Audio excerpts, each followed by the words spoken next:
Hi folks, Rudy Green here. Today we are going to look at the fourth story in my series of videos comparing the changes of how the stories in The Thrill of the Chase are currently alongside how they were originally published a couple of years earlier in a Montana newspaper. And if you're interested in this topic and think that it might help solve the poem, there's other videos on my channel where I go through the other stories, and then I have one more to do after this. And those kind of explain what I'm doing, but basically we're just looking at the two documents and comparing them. There will be a PDF linked in the description below, so you can download the document and follow along if you want. I obviously can only look at it from my point of view, so I just think this is one of the angles that may help us get on the right track thinking-wise to solve the poem. So this story will be the one that you know as Flywater in The Thrill of the Chase, more specifically the second half of the Flywater chapter, where it starts with that large initial cap partway through the book. So you can follow along in the book, you can download the PDF, or you can just listen to my ideas about it. Let's go ahead and jump right in. Right off the bat, we see that this is far less edited than some of the previous documents that I've examined. Most of the changes seem unconsequential. We see Forrest or his editor tying up the tenses to make them consistent. To me, that probably doesn't mean anything. It feels more like just an editing decision that somebody made. I'm not particularly skilled with English in terms of the mechanics of it. I know there's people who've examined the poem and diagrammed out all the different tenses. If you think there's hints to what those tenses mean in The Thrill of the Chase, that might be an angle to pursue. I don't think it's relevant, and I'm not interested enough to jump into that. So I'm just going to kind of ignore all the tense changes here. And really, once you drop those out, there's only a couple of other small changes, which may not be significant, but they're important points where we can ask the question, why? You know, why would Forrest change this knowing that this is going into the book? The first one I want to point out is the two location removals. We see here in the third paragraph, in the original text, Forrest said, talking about the photos in Flywater, the places I fished in Montana. And then he deleted that text, you know, specifically referring to Montana in The Thrill of the Chase. This is kind of interesting because, you know, in the other stories, mostly we see examples of Forrest adding details to make the story more interesting. And the things that he does subtract are things that distract from, you know, the overall point of why he wrote the story.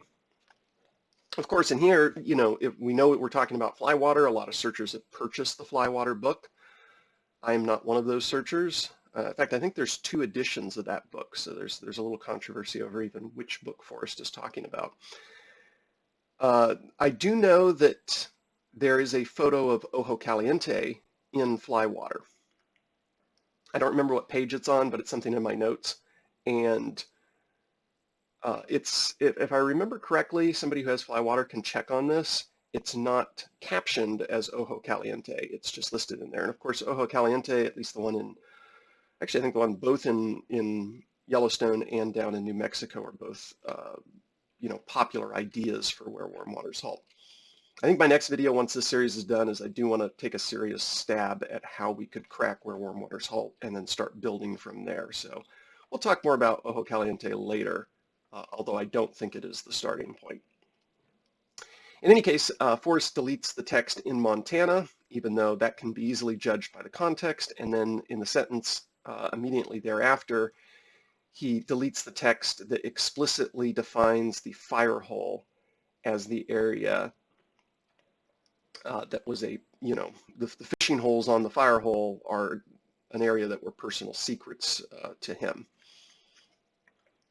So if it doesn't really seem to be a hint or a clue or context here, but if you ask yourself the question, why did Forrest delete these two location references? I think probably the simplest explanation is that, you know, they weren't really necessary to the idea that he's trying to express overall in the Flywater chapter. And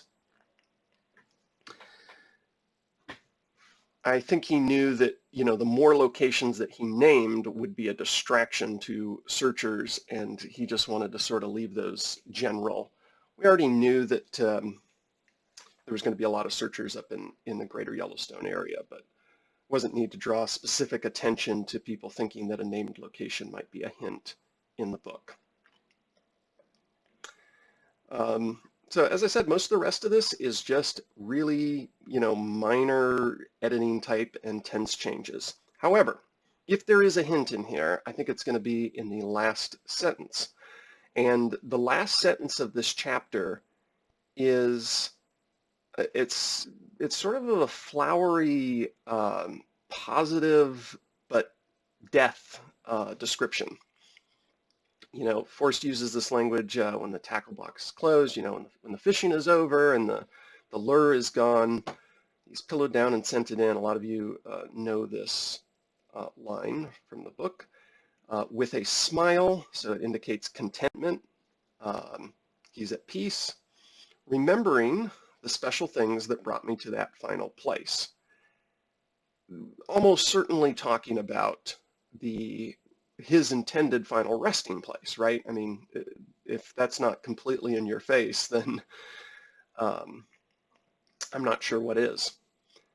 And these aren't changes that were made to the text that are important. I'm building up to the context here at the end. Here's the big switch that Forrest makes at the end of this sentence. The original publication says, many of which were knowing you were there somewhere waiting for me. And in the thrill of the chase, he changes the ambiguous, anonymous you with knowing Peggy was there. Peggy being his wife, his high school sweetheart, waiting for me. So my impression of this isn't really finalized yet, but I think if there was something intentional that was hidden in here to help guide us, even if it's not a hint per se, I still don't even know how to define a hint other than using Forrest's definition of it's something that helps you solve a clue. So without solving a clue or feeling confident that I can solve a clue or demonstrating evidence that I can solve a clue, I'm not going to call anything a hint. But I do think that regardless if these are intended hints, there's context clues that Forrest left for us in terms of understanding the big picture. So that's probably where I'm going to focus my attention once I finish this series and start trying to determine how the hints can be applied practically. So there's one more video to go. It's a story from Too Far to Walk, the story of how the dude came to West Yellowstone. But because it's in Too Far to Walk, I think it's less consequential.